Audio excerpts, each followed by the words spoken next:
that all sorted out. But we have also asked and lobbied hard with the governor and the chief leadership in both the House and Senate, both sides of the aisle, that we've asked that they would put the community college budget together by April 1st so we can put a balanced budget together on our end. It is increasingly seeming likely to me that we could be looking at a budget extension. The Senate's already come out and said, listen, we want to have all our appropriations bills, and we're okay with the community college deal, and we're going to send it all over to the House by April 1st.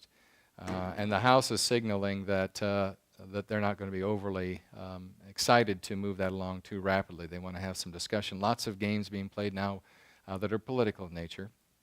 About who gets credit, who's going to be elected, who wants to be in favor of tax revenues and increases, and who doesn't. All of those kinds of things, that normal kind of movement in Lansing continues. But from my perspective, it's not about how much we're going to be cut, or if we're going to be cut, rather, but how much and when specifically those cuts will be happening. So I think we've stalled as much as we could. I thank the legislature and the governor for holding off cuts to community colleges for the current fiscal year, and we'll see how the days move forward. More concerning for you, if you are currently an individual participating in the MIPSERS retirement program, a number of proposals which not only came out of the governor's rec, but also are gaining momentum on both the House and Senate side. The first of which is encouraging retirement for eligible individuals. In fact, this legislation says that if you are in the MIPSERS program and you are eligible to retire by September 30th, but choose not to, when you do retire, meaning after October 1st, that's the beginning of the state's fiscal year, that during your retirement you will not have access to optical care, and you will not have access, in terms of reimbursed, optical and dental care. So that is when, as we get older and older, tends to be when we need more dental care and more optical care, so that's concerning for individuals. It is an intentional effort to encourage retirement. And that's true for the state as well as colleges and schools and so forth. The thinking being, the logic, the traditional logic being, though I think it is somewhat questionable, is that as individuals retire from you, they're more highly compensated, and individuals that you hire new to your organization tend to be less well compensated. I think the fact that we want to be competitive as an organization, those big swings are less and less significant.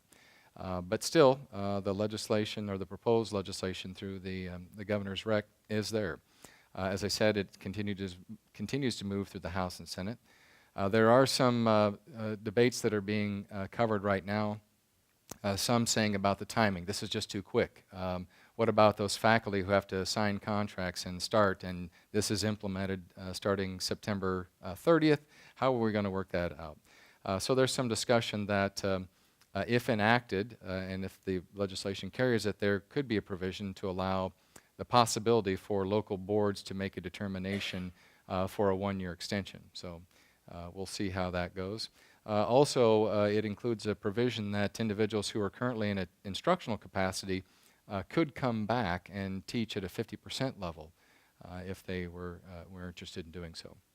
So that's a component related to MIPSERS. The second one regarding MIPSERS, as the governor proposed it, is that the current structure of MIPSERS would actually change. There would be a hybrid program, so meaning individuals would have to pay more of their personal income to have that level of support, that there would be no new entrants into the MIPSERS program, that all of those currently there would be grandfathered in, but no new entrants. There's also a proposal that there would be a change on the MIPSERS board. Right now, the community colleges enjoy one seat on that board. We would push hard to make sure we continue to have that, because we have still lots of employees who are MIPSERS individuals, even though it's not would not provide for new individuals to be moved into the program.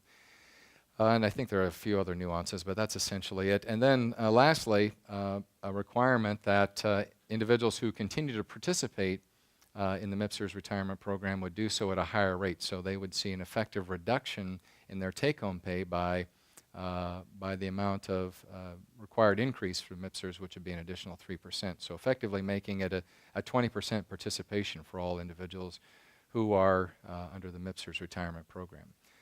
So that's how that particular effort is moving forward. As I mentioned previously, I've been meeting with lots of folks there, continuing to do that. There are some political landscapes that are changing with individuals who are running, so I'm trying to do the best I can in reaching out to all of individuals who have announced candidacy either at the congressional level or either the legislative level or congressional level, trying to find out what their thoughts are about Jackson Community College, what their thoughts are about some of the legislative issues that we're trying to address. Also with regard to the baccalaureate degree, applied baccalaureate degree initiative and how that's moving along. The most recent effort was that I went up to testify before Senate Appropriations Subcommittee. Senator Hardiman serves as the chair of that committee, and you might also know that name because he's also announced his candidacy for a congressional seat. He's from the Grand Rapids area and is interested in having a contest for that congressional chair. Very excited, though. Something I like to do is take a student up with me every year when we go up and testify before the House and Senate subcommittees and other committees as well. Leah Wismer is the student who went up with us. Did a really, really nice job as a student who's participating in our Achieving the Dream initiative, and just really did an interesting job. The chairman and other members of the committee were very interested in talking with her afterwards, and she represented the college instructional program, the entire operation, very, very well. So very pleased to have her up there as a part of that. Continuing issues related to the state budget, I mentioned briefly about the baccalaureate degree. On the Senate side, it's moving very quickly.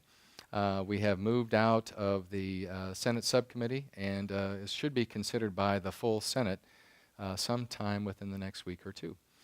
We started quickly out of the gate on the House side. The House subcommittee actually approved it quickly, and it has been stalled in the House right now. Sadly, the majority floor leader, Kathy Angerer, who is a representative from the Monroe area, she is holding on to this. I believe that she's gotten some bad information. We're trying to communicate to her through a variety of means that, here are the facts surrounding the applied baccalaureate degree for community colleges.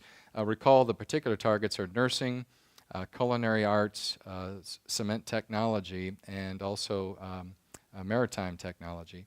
There's also been one added as an amendment on the Senate side, and that is nuclear technology. Interestingly enough, the nuclear technology is a program sought by Monroe Community College, where legislator and Representative Anger is from. As the majority floor leader, she determines what goes on the floor and is considered or not, and she's holding this up. And so I have been on the phone this week with our local hospital asking them to encourage her to advance this particular bill to the floor for full consideration. We do have enough votes in the House to pass this, and so we just need to get it out so we can have discussion in the light of day and hopefully have this considered and then advanced within the community colleges and focusing on now what would be 5 programs, assuming that those would all come out of the committee process and being resolved. I had mentioned about the appropriations, so I'm not going to go into that any further. The Michigan New Jobs Training Program, part of the legislation that we passed a year ago, the first Michigan New Jobs Training Program was approved last night by the Grand Rapids Community College Board. It is a pay-as-you-go program. It's not a bonded program through the colleges. Remember, this uses a projection of what new employees would be, new jobs would be in terms of withholding that is normally paid by the employer on behalf of the employee to the state. Projection is made out for 5, 7, or 10 years.